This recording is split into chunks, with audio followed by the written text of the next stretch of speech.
Hello, good morning. Ay, good morning Apo. Bakit tatanong ka? Yes. Ano ba yun? Babae, lalaki? Babae po.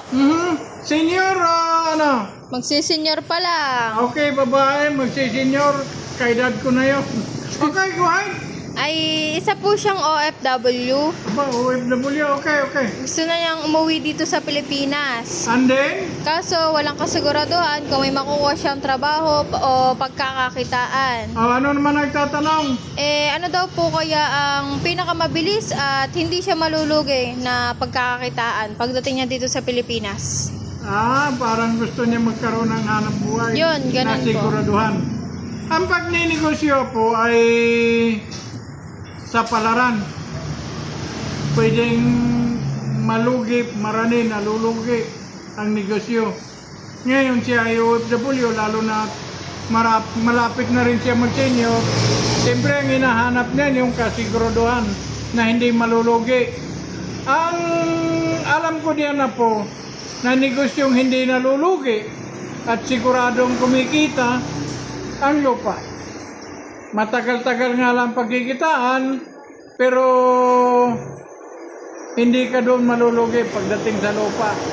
Hindi ko may mga sabi nilang may nalulugi daw, baka nga naman, pero wala akong nakikitang nalulugi diyan sa lupa.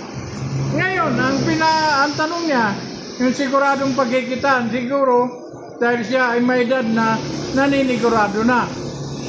Okay. Dapat siya ay may malaki-laking halagang maiuwi.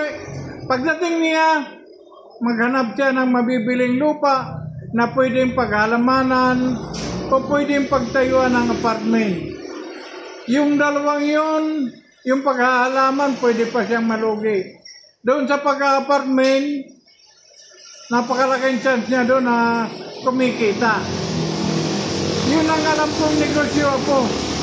Sa mga ibang negosyo, makipagsapalaran siya sa palengke, sa bayan, o restaurant, napakadelikado. Lalo kung wala siyang backup, kung yun ang negosyo niyang papasokin. Kaya yun ang maganda niyang gagawin. Bumili siya ng lupa, pwedeng paghalamanan kung ano man ang gagawin, o magtayo siya ng apartment.